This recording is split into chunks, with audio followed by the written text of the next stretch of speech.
All right. Happy Monday, everybody. And hard to believe, Gary, I say this every week, I know, but we are now at the halfway point. Yes. So I End of this year. remember, and I fondly working with and for you for a number of years, and just like the, your focus on metrics and numbers, and whether the technology, um, era we're in, those things don't change, and year over year. And what things do you think MSPs should be thinking about? What things are you talking to your members, peer members, now 900 of them globally, as they close out the end of Q2, and are staring down the barrel of the second half of the year? So I just did a message about this to an audio message, and two things I said. Well, I mean, I like to use time to frame things in a positive way. So now's the time where hopefully you had a business plan. If you didn't, I would put one for the second half of the year. But assuming that you did, this is where you look at, activity. Did you do the things you said you're going to do? Like the objectives that you had? Have you gotten the results in all areas that you thought you would? If not, did you miss assumptions? Like, this is a time to look. And then you still have time this year, no matter where you are, whether it's operations, sales, any aspect of the business, you still have time. And then the second, so it's a great time to recalibrate. And then number two is we head into the summer months, whether it's getting things done that, are on your quarterly action plan or your sales goals, you can't fall into this trap that, oh, well, it's summer, there's vacations, there's this. No, like, we got to deliver every quarter. And if you just change how you calibrate your urgency, you can achieve the things you said you would. You can reach the sales goals, because then you get to the holidays, you can say the same thing. Almost every quarter, there's a reason for you to be able to say you're not reaching your goals. But to get the things that we want, we have to, be able to frame things in such a way that we can execute every month and every quarter. Yeah. All right. Well, thanks for giving that kind of set, that piece of on the business side. I wanted, Gary, Let's go, people. I want to just share one thing going on. And Aaron, if you'd like to comment on this, it'd be interesting. So I'm going to put a URL in before we get started with Aaron and make intros. There's a new phishing campaign. I shouldn't say new. It's been out there. It's just now coming to light again. And in talking to Bo Bullock of Black Hills, something they use regularly, by the way, on their pen testing engagements. Aaron, I'm not sure if you ever heard of this. It's called Direct Send, and it's again, Microsoft feature for allowing devices like printers and scanners to send emails internally through unauthenticated methods. There are some articles I'll put in here to mitigate it, but I did want everybody to know this is one that's being ratcheted up again. And Aaron, just maybe your thoughts, if you put your security hat back on, and just from an automation perspective, is this some things that RPA can help with, where, from a settings perspective, this is, again, by default comes, and I put the 3 links in, that this is, you have to basically fail, in essence, put a fail to email send. But anyway. I mean, I have 2 thoughts. You can think of security like you think of automation, and vice versa. You're going to have a security tool. Security tools are really good at finding problems. They're really bad at doing things. Mm-hmm. And so it's kind of like MSPs. And so you could, have on the automation side, you could have a tool that finds incorrect configurations around that usage of that internal email sending. and then potentially fire off based on the type of security tool you're using, like a webhook to your automation platform, to go through an approval process to change the setting back and create all the correct tickets and all that good stuff. Yeah, very cool. Because we heard a lot of that this week. And so that's a great segue into today. And on the heels, the reason I wanted to bring Aaron on, and by default, Gary's here, but had a great keynote. By the way, yours was awesome as well, Aaron, at the Flow event, which is the Roost vendor agnostic automation event, which was held here locally in Tampa, Florida.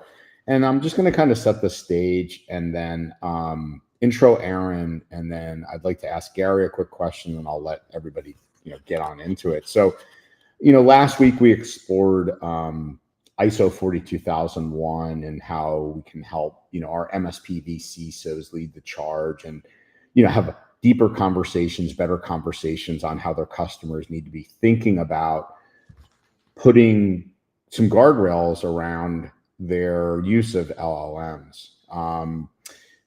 This week, I wanted to kind of dig a little deeper because, we heard a lot of really cool stuff. For those of you who were at Flow, you heard a lot of this. For those that aren't, Aaron, showed not only a great demo, with the kind of the future, the vision of Roost with some agentic AI, but I think we're really at a transition phase in the industry, right? We know AI is here. Aaron and Roost and some others have been leading the charge on RPA and automation. Gary, we've talked a lot about that the MSPs kind of, embracing that, not only in first for themselves, but now are starting to take it to market, are looking a lot different. So I wanted to dig into kind of this, I guess AI, powered world that we live now, and, talk about not only what are we seeing today, but what the future of MSP is going to look like over the next 1 to 3 years. And to kick it off, I wish all of you were there to listen to Gary, because you did I thought a really cool job talking about something that I would have never have thought to talk about. And your keynote, you referred to Frederick Tudor, who's better known as the Ice King. And I was wondering if you could give folks a Reader's Digest version of why you used him and that story, and then frame the question to MSPs of what business are you in today. It was just really well done, so I wanted to give you the floor for this. Yeah. So, before coming up with that example, there's many that I could have used. I mean, there's a great video you can search that shows like the NASDAQ and the Dow, and it just starts like 30 years ago, and it shows you who's at the top and how it changes and changes and changes. But I picked this because this was an actual industry. The ice industry, many people don't know, was a massive industry for like a century, right? 100 years, until refrigeration came along, and then it was gone in less than a decade. And the thing was, at the time, they had the technology. They actually used this new technology to make their business better. But the punchline was they never asked what business they were in, and they just assumed they were in the ice business. And by the time they realized that they were not in the ice business, that their customers were buying the ability to keep things cold, it was already too late. And for the 30 years that I've been in this business, we've been in the IT support and security business. And I'm afraid too many MSPs still think that's our business. And we've been able to live under that assumption because the industry and the customer needs up till now have allowed us to. But I feel strongly, and I want to get Aaron's opinion, that that's not going to be the case. Not only the next decade, but I'm saying in the next 3 to 5 years, that's not going to be the case. What we do and how we do it, the value to our customers that exists today won't be there And we have to decide whether we make the transition like Netflix or whether we're like the ice industry. Yeah, that's a great one. Aaron, as we posture the question over to you, quick intro. Most people out there know you. You've had now. It's hard to believe, Aaron. You and I have known each other 10 years. That went fast. From meeting you in the small office in Tampa for Perch. But quick intro, and I'd love your thoughts on this. Hey, I'm Aaron, CEO of Roost. Here are my thoughts. Yeah. I think to take Gary's thing even simpler, I think we should stop just focusing on, are the computers broken, but maybe start focusing on how do we provide value to our customers' business. And that's where I really think a differentiator will start to emerge over the coming years. Are you seeing some of that, Aaron, with how people are a year ago at Flow, it was really about doing automation internally. And then your projection was things would be different a year from now. Have you started to see that, kind of MSPs being more of a Deloitte, a KPMG, if you will, in approaching helping their customers automate things? Yeah. The cool part was Gary's keynote. He's talking about the ice industry. And the competitor to the ice industry was the refrigerator, even though the refrigerator didn't freeze anything. It just kept things cool. So no one saw it emerging. But right after Gary's talk, and we did not plan this way. I should claim that we did, but we didn't. Airit, the largest, are they the largest MSP in the UK? They're one of the largest. They're one of the largest. Comes up on stage, and they basically showed off their refrigerator. They showed like when people think self-service portal today, they think of a system that opens tickets in their PSA, so that engineer help desk person can come in and do the work. And that's not self-service.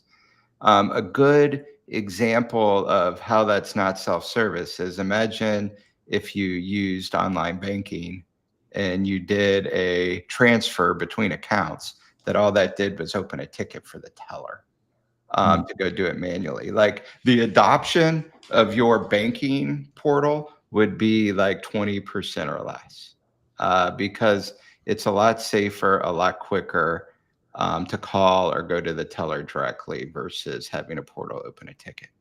So when I'm talking about the self-service portal they were showing, it wasn't that. It was going into the portal, asking the MSP to do work for them, and it did all the work automatically. And it opened the tickets, it did the work, it closed the tickets when they were done. That is amazing, and that is the future, and that's totally our vision. And customers then want to go and do that because they get faster service. It's done right every time. Like, they get a better experience. Yeah. And Garrett, would you say it also might inspire that customer to think about, well, if this is what my IT company is doing or my MSPs, what could we do in our business? Absolutely. It definitely, look, the people that are far ahead in this are the ones that are going to figure out that journey. One of the things I said from stage last week was, someone is going to take SMBs, small, medium businesses, on their technology journey. It's going to be us or someone they probably haven't met yet. Right? Who has to find them, have a cost to get and establish a relationship that we already have. But they're not going to wait for us, Andrew.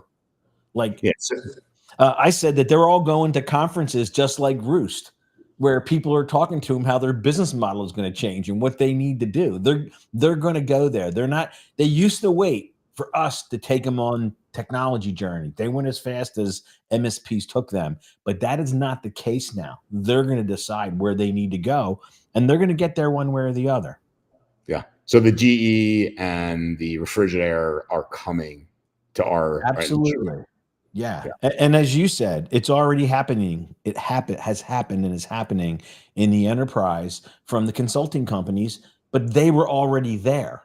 Like they are like us. They were already in the companies for consulting and already had the relationships, right? They didn't have a new cost of sales to get to those customers, just a new service that they had to learn how to use internally and then deliver. Yeah. Yeah. I forget the stat, but someone, and I'll turn it to you, Gary. Someone, I think on stage, Aaron, somebody said something about the like Deloitte or somebody's revenue in automation. It was absurd, like from a wow perspective, like Yeah, billion. Joe Panettiere put that up in his opening. Yeah, yeah, that's right. Panettiere put it up. It was good. So this is meant, yeah. I was so going to say, Gary, this is meant to be an uplifter, not a downer. Like you say, this is an opportunity. yeah, this is look. I don't think it'll be one that everyone will take advantage of, and I think there'll be some casualties of war. But I think those that can, this will be the biggest opportunity that we've had, and it's going to be a lot of fun. So Yeah. with that, I want to start off, Aaron, by asking you, I've heard you say that AI, RPA, cybersecurity are converging and it's happening faster than we think. So thinking about that, what's the biggest misconception MSPs have about where this is going? I think it's the speed. Like it's coming both quickly and more slowly, right? It's coming quickly in that it will happen over the coming years, but it's not going to be one of those things where you wake up one day and the world changed. It's going to be one of those things that it's more of an evolution versus a revolution, that it's going to happen slowly over a number of years. And then you turn around and more people are doing things completely automated. I would say that there's a lot of opportunity here, especially around the three different techs. As far as like converging, they all kind of converge because they're all things that could use a human brain that has been mimicked by a piece of software, right? Yeah, I liked your analogy. You showed a video of like the first Tesla robot Mm, and how clunky and it really was just doing pre-programmed routines. And then you showed what happens with one dancing when they dropped an AI brain into it. And that's the analogy you gave. That's what's about to happen specifically at Roost, but in general with RPA. Like that's the analogy you used, right? It So I think one of the things I talked about was before you can automate something, you have to solve the problem. Like if you think of physical robots, right? And there's just something cool and inherently understandable about a physical robot. Like you see a physical robot and it walks into the room, for you to know whether or not it's friendly, your brain immediately goes, who programmed that thing? Who made it do this?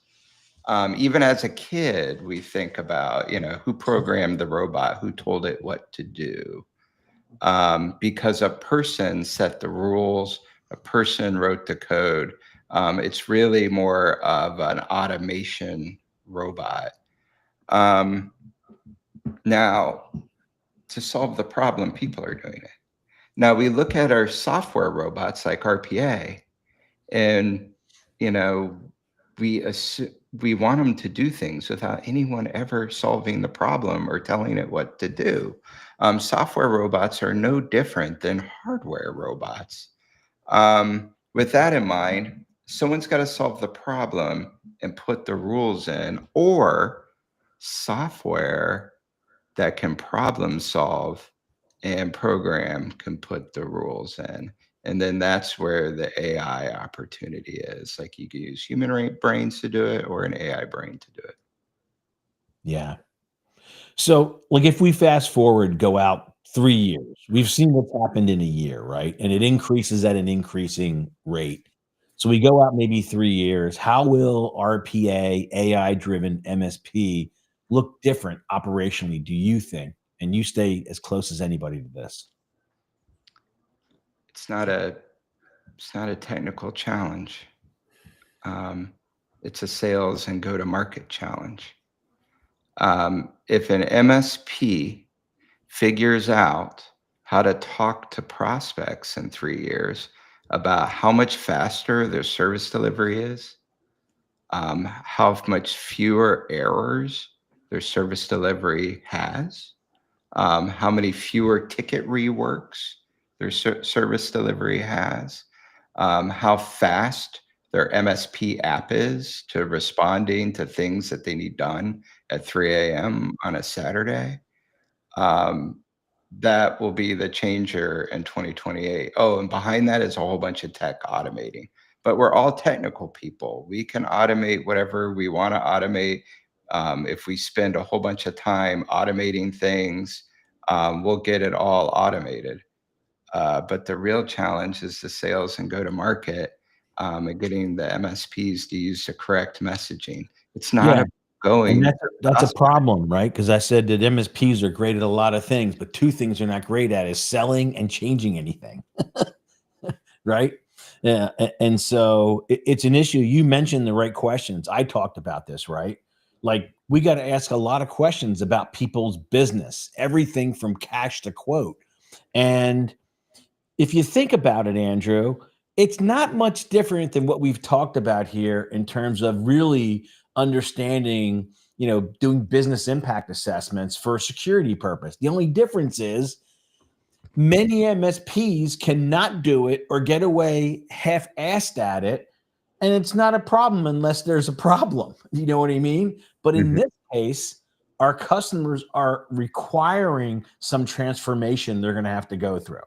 Like, they're going to go through it no matter what. So now, I had someone, Aaron, right when I walked out of the sessions at the break, who pulled me aside. I didn't even get out the door. They pulled me aside and said, "Hey, and he put his hands up like this.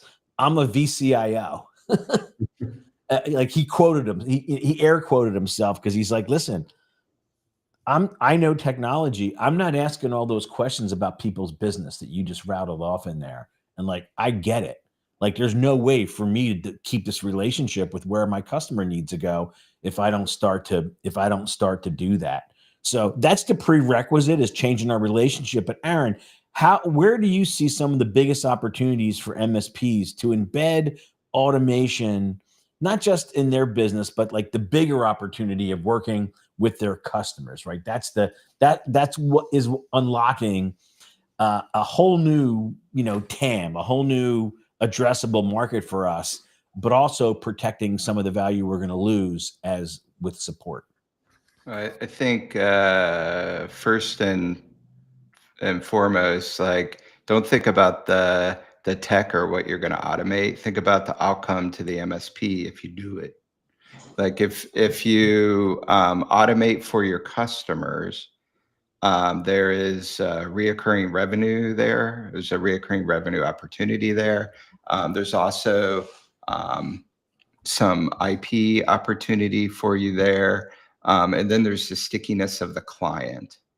Like, once you automate something for your customers, if they ever want to switch an MSP, they have to ask that MSP, "Hey, do you have an automation for this?" And they're not, because they would have to build it. And they'll say, "Sure, we can automate that for you at this price." So it'll make your clients a lot more sticky. But the opportunity is what we've been calling automation as a service. Right. So since you now know how your customer's business works and how they make money, you can then start to interrogate them about the flows around their business, to see what can actually be automated there. And that's why I focus on automating internally first. So how are you going to know what questions to ask your clients or how to make their automations if you're a completely manual MSP, because you don't know how to automate yourself? So I always use the oxygen mask analogy, right? Put the mask on yourself before you put it on a loved one, right? Automate yourself, become an expert at it, and then start talking to your clients to figure out ways and how to generate revenue from it with them. Yeah, and we're seeing, Aaron, we're both seeing MSPs where they are already with automation where they were with security. It's just the lens by which it's their culture. It's the lens by which they see everything. And I was saying last week, you can start with the easiest one, which everyone wants, was like support efficiency, and then move that out to total technical, all your delivery areas, and then out to encompass the entire business and put measurables in place for it. Because if you can move in that direction and then the right questions to ask each customer, like things will appear, right? Like you get that pattern recognition and you'll start to see. But Aaron, the other question I get is about people want the answers to all this before they've done it. And I'm like, you don't need all the answers. You just need to know what to do to get to the answers, both internally and from your customers. And if you wait around, the only way you're going to get the answers is to fall behind and let everybody else do it first. Like, uh, Roost wouldn't exist if I knew all the answers in advance. Um, we kept trying things, pivoting as we learned. And here we are now. This is what separates small business from large business. Is a large business, it's difficult for them to change based on learnings. A small business, hopefully there's no politics, right? Internally, we just we gather new information and go, crap, we were wrong. Now we got to do something different. Yeah, it's interesting you say that, Aaron, because I remember, like, I don't know, 4 or 5 years ago, like some initial calls with you, and it's amazing how you've pivoted. But you listen. The big difference is you listened, you sought feedback, you tried things. Maybe they didn't go the first way that MSPs wanted. You iterated. I think that's one of the things that, being vulnerable and being wrong, or being vulnerable and making mistakes, is the thing that makes a good business person. Would you say that's partly true? In my, looking at MSPs that are just starting in automation, if they think they're an expert at automating before they automate, they almost always fail. Yeah. Interesting. It's a really good. And Garrett, About it's not change. different than you've said. You've referred to the interview with Tyler many times here on this, cyber call, about it wasn't until they started dedicating somebody, trying things, right? Yeah. And figuring it out. I mean, I think for all MSPs that have gotten far down the line in security, the same was true. Yeah, I watched, the ones that are leading our industry right now. I watched them when the opportunity approached, and there was some inefficiency, but they went. Look, it's the same way in business and career. I always say, whatever the thing is never the thing. It's always the thing that gets you to the thing that gets you to the thing. I'm still waiting to get to the thing. Do you know what I mean? Yeah. And so Aaron's advice is to use the information, and there's some good information out there right now. There was a bunch of it last week at Flow, to just the first steps. You Yeah. know, even when I was saying there was someone talking to me about an opportunity they have that someone wants them to automate something that could be really lucrative, solve a big issue, what to do, how to price it. I'm like, just go do it and talk to the customer and tell them that you're figuring it out. Like, don't figure out the whole thing. Solve problems. Don't lose money, but solve problems and let people know like where you are in the process. And then you'll figure out like how to package and price it and how to reuse work and all that stuff. But if you sit here for the next 2 months trying to figure out something that's not, you're not able to do anything but guess at, you're just wasting time. You know what I mean? An object at rest tends to stay at rest.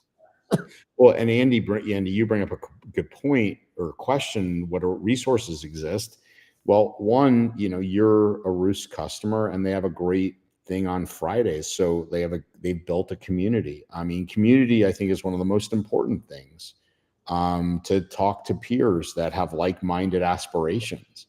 That's a really important. People like what I've seen over the years, and whether it's Gary's Pure or Die shirt. I know you're involved in that. Be around like-minded people. People in those communities will want to help you, and those resources are where you find that's the area you find resources. Listen, now more than ever, you got to get out of your office, man. Like you got to get to a show like last week. You got to go to some industry events. You should. I wouldn't want to do this without being in an industry peer group, whether it's ours or a lesser one.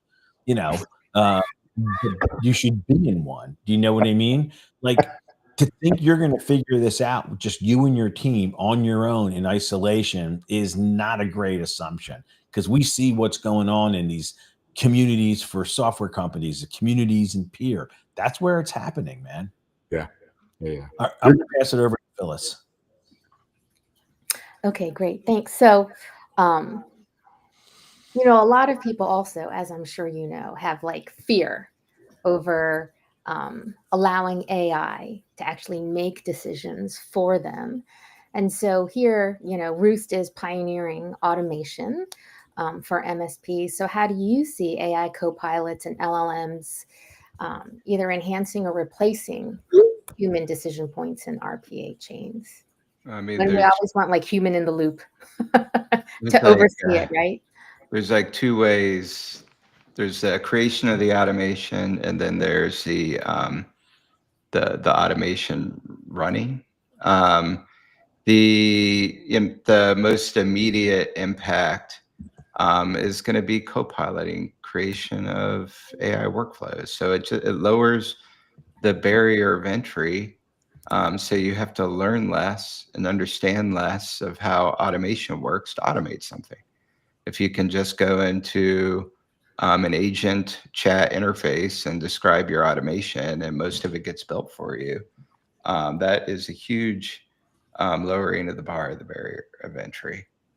Then there's also all these AIs executing automations. And the one thing I want us to be careful on, because I see the same anti-pattern in all industries. And a good example of that is the cybersecurity industry, huge anti-pattern. Like it thought it was different than IT. And so it had to relearn everything IT already knew.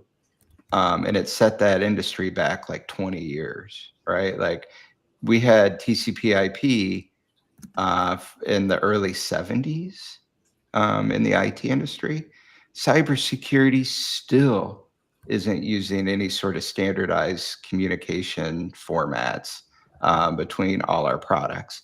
And if we would never have considered it a different industry, I bet cybersecurity would be so advanced right now.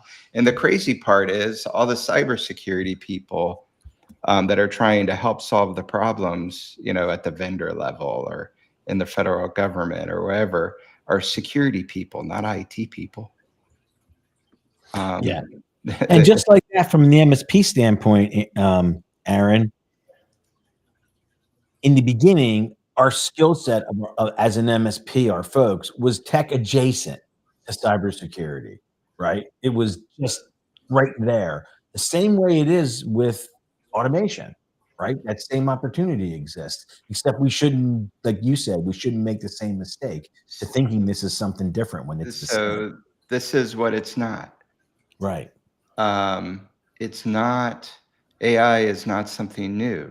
So the way that we deal with it without setting the industry back and coming up with something new is it's just software labor. Let's treat it like software labor. It's a junior level or entry level software labor. And if it's about to do something automatically using AI, how would we treat a junior or entry level engineer if it was about to make a change in our environment? We'd put process in place for approvals, for documentation, for change control in Windows for that. There's no reason why our automations can't do all the same exact stuff and AI as well as we would put on junior level employees. It's interesting you say that, Aaron, because if you think about a guy like Carl Bickmore and their organization that was early to automation, they embraced it and now have a company that actually delivers automation services to MSPs and helps them go to market. They were also one of the earliest ones to do security assessments, had documented SOPs for everything, and it's the same. It's the same. Yeah, it's the same. Yeah, interesting. All right, Phyllis, we'll keep taking your. Can I just make one more point on that? What's that? One more point I was going to say, Phyllis. I'm sorry to interrupt. No, that's fine. With what you're saying, you mentioned Carl, it brought this up.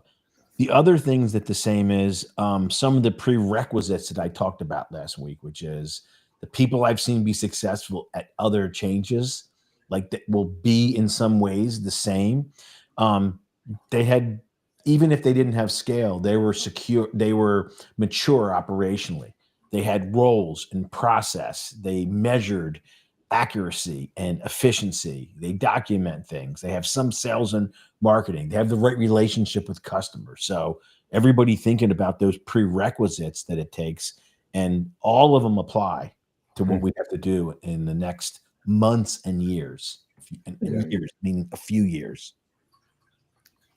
I just have to make one comment on the, as a former Govy who tried to solve the, help with cybersecurity, I think also one of the issues is, and what the vendors do is they make everything proprietary to lock you into their solution, which is another thing, right? And so you look at like the IP behind LLMs and the way vendors are using AI and things like that is hopefully the industry, you want that to set you apart. How well do you leverage a technology, but allow it to interact or with other pieces of software on the network or in your stack. So I think that would be huge. Which brings us to the next question as far as, Aaron, do you think MSPs should be building their own small language models for their internal workflows, or partner with some of the AI vendors coming to market? Or is that just a distraction from delivering value? I'm going to answer it with distraction, but that doesn't mean that it's bad. Like I'm a fan of small language models. The issue is this is an emerging tech in the MSP market, and that's like an advanced use case of it. So I do see another anti-pattern where people get really, really good at the hard stuff and they do the easy stuff poorly. So let's do the easy stuff well first as an industry, and then move on to the more advanced use cases of it. So what kind of easy stuff do you think MSPs should be focusing on, just as a follow-up? It's super hard to do, but easy at the same time. It's just figuring out what to automate. You don't need a tech. You don't need a person. If you have a really good VCIO working with your clients, they could be trying to identify it right now. You don't have to wait till later. You could start talking to your clients now, creating a list of potential things to automate, and then come at them once you're ready to do it.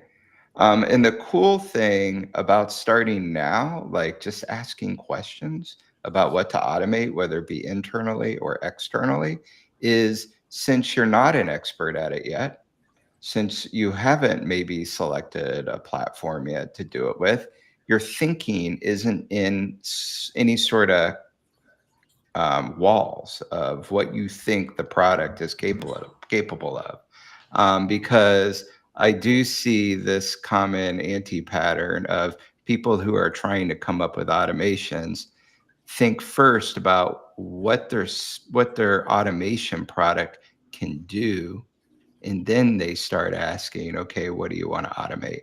I don't care what the product can do. Let's figure out what we can automate, and then find a way to automate it. Yeah, or what we can, even before that, what we can fix. Sometimes it's like, hey, a lot of times it's between people, process, and applications. That's how businesses run. So looking at what all of their apps are, how they talk to each other, and then finding out what are the most important pieces of how they go to market, how they deliver service, how they collect cash, whatever it is, and just look for the intersections, and you can tell them what to automate. Yeah. And Gary, you brought up BIA before, but I think it's a really important note. Like, if you understand, just even a facet of their business, You and know start, right where to look, Andrew, if you have that already.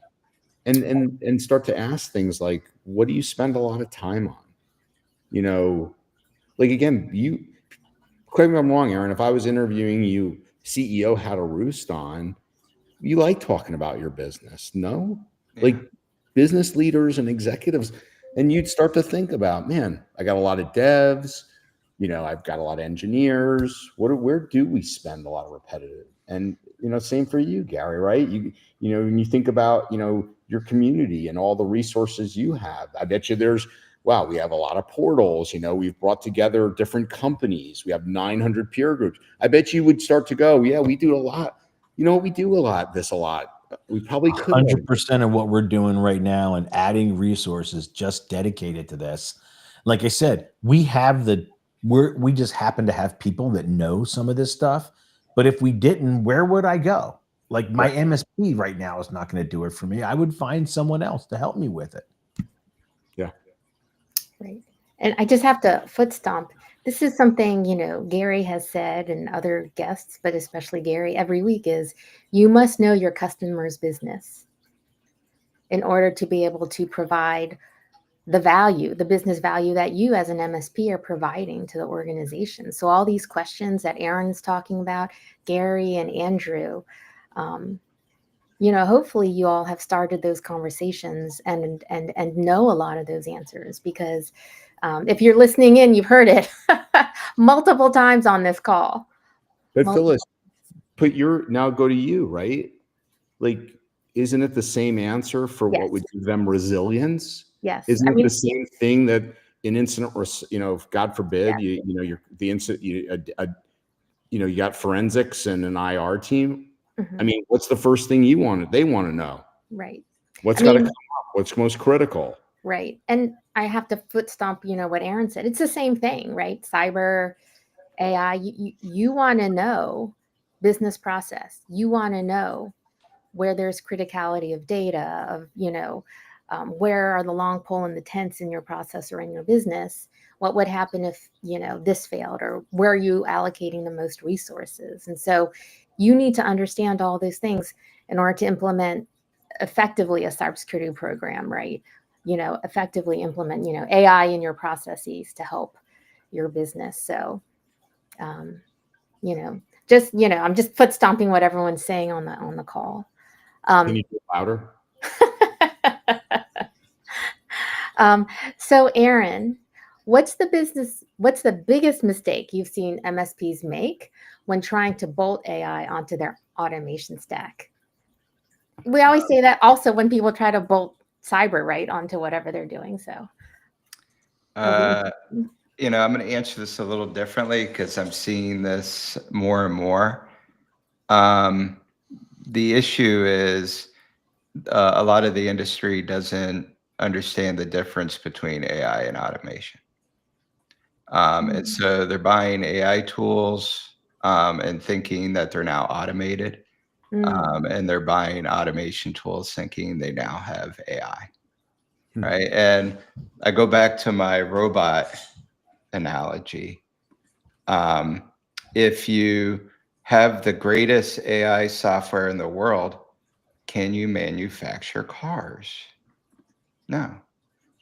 If you have the best manufacturing robots in the world without AI, can they, walk around the plant floor and optimize, manufacturing processes? No, they can't. They need the AI brain.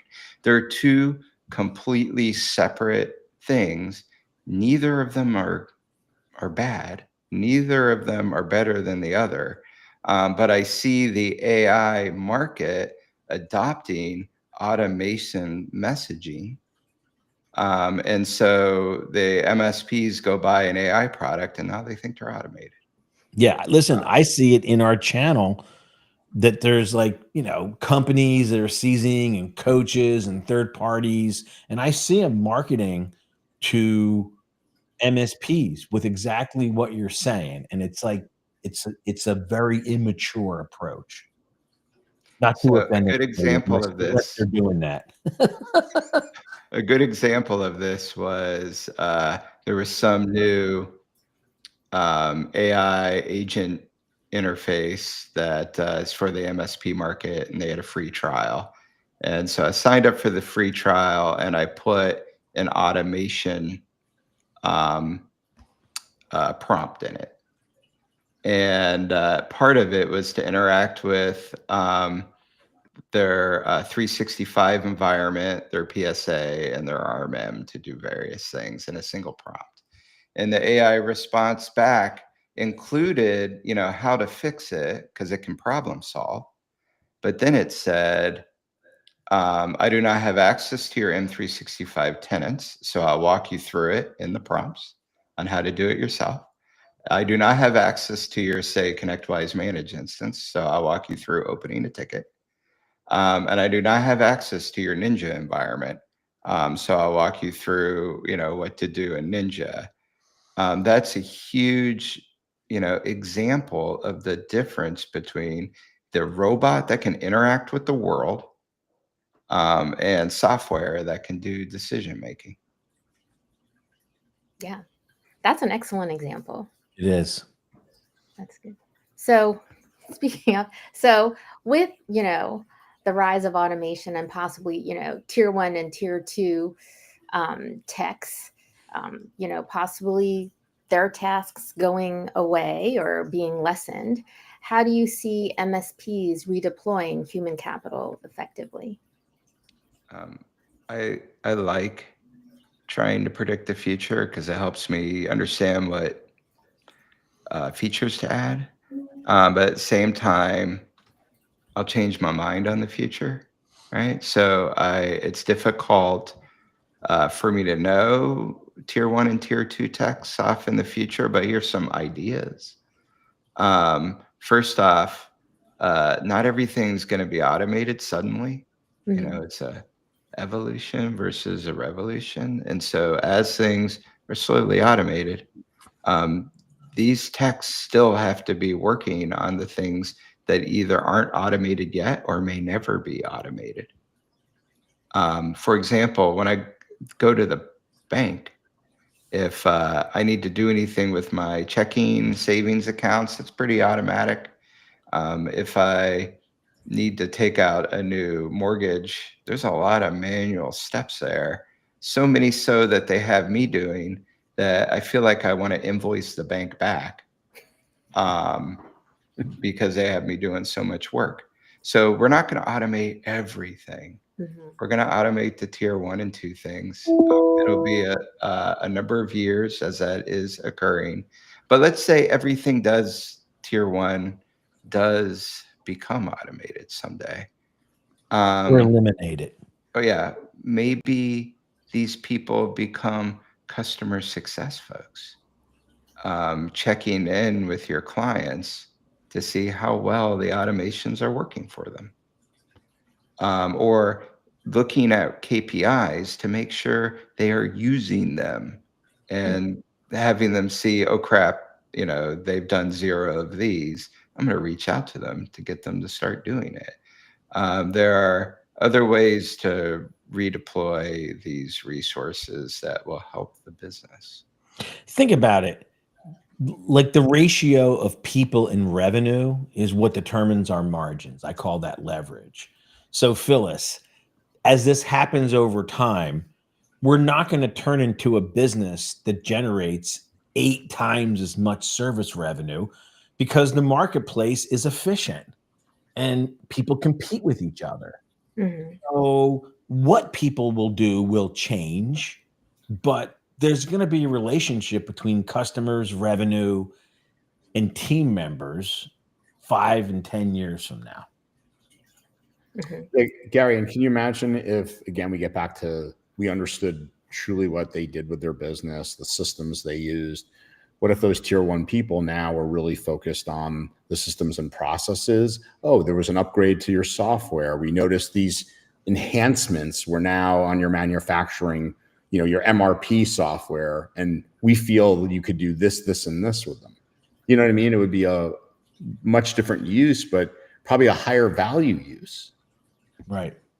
And almost like what happened with RMM. I remember, you and I were, I know you were one of the first to adopt. And, again, going back, and we've said this many times, people freaked. They thought, all the work of, patching, right? Manual patching, you're like, oh my God, we're going to go out of business. And it was the biggest boon, right? That inflection of RMM started the biggest boon in our industry.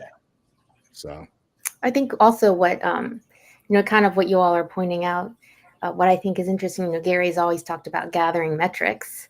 Maybe those people, kind of like what you all have pointed out, can actually look at those metrics and figure out what other metrics we need to gather and then take action on those metrics. It's so often, everywhere, not just, MSPs, but in enterprises. It's like everyone's so busy, they can't look at metrics. They can't make the changes that everyone says need to be made. So, hopefully people can be dedicated towards doing those types of things as well, which I do believe are high value or higher value. Back over to you, Gary. Yeah. So, Aaron, do you think that when we talk about automation and starting to help automate our customers, do you think that means that MSPs will have to become more verticalized or specialized to thrive or not? And I have an opinion, but I want to hear yours first. And I'll make mine the opposite. I'm a huge fan of verticalization. I make software companies that verticalize to MSP. Instead of trying to do things for enterprise or SMB customers directly. But as far as MSPs, I believe the same thing, because let's say they focus on dentistry, for example. I'm sure if there's one dentist place that they get a really good in on with the CEO and leadership there, they can learn about the manual processes that they do in the back office and the software products used to run the business. They start to learn, do those software products have APIs and can I automate against them? And then when they do, they take that same knowledge without having to relearn everything to go to other dentists' office and have the same conversations with them. That's why I think verticalization will be huge for this. Yeah. And I think it'll always be both. I don't look at it any different than how I looked at it in my MSPs, which is overall, we were a horizontal MSP because the value it can be similar. You can find reusable work, and I think that'll be with this. But from a marketing standpoint, a specialization standpoint, like we had 3 or 4 verticals that we played in, and I don't think we could have grown and had that level of reusable, work. So I'm on the same page. We're going to run out of time in a few minutes, but I wanted to get one more question in. We're hearing this term agentic AI more frequently. How would you define it and put it in the context of the MSP service stack? I like that you asked how I define it first, because that's the big problem. We're, as an industry, we throw these terms around, and no one asks, what do you mean? Because no one wants to look dumb. But then come to find out 6 months later, everyone had a different definition of what the word meant. And so my version of agentic AI is AI simply doing things without any human interaction.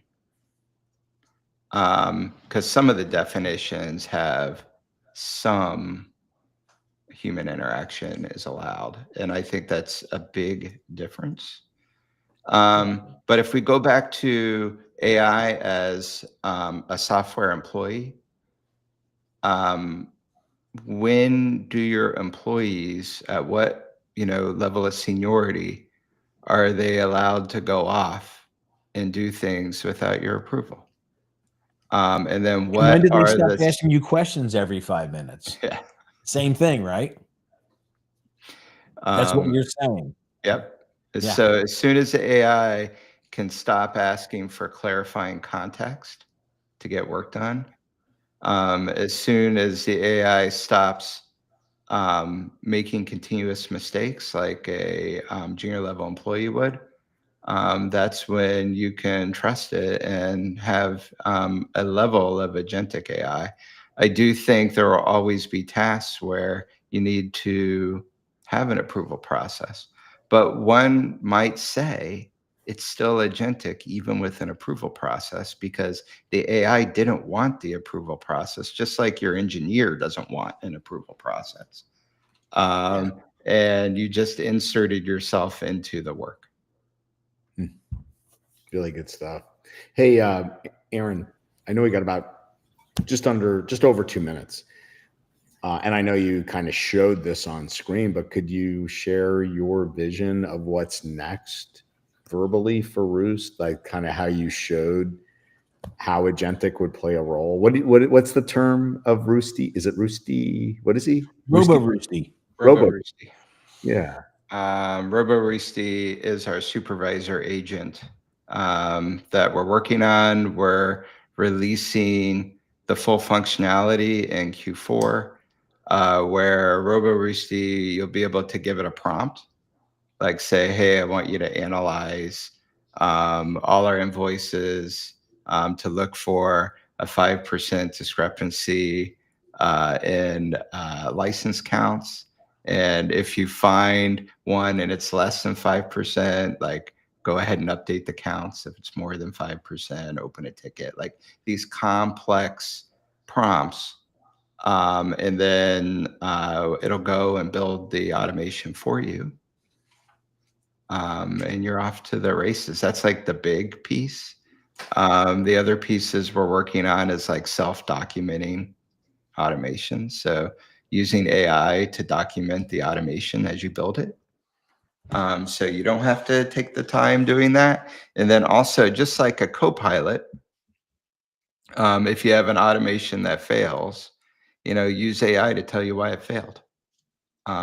Sometimes it's not your fault, right? Sometimes the end product's down.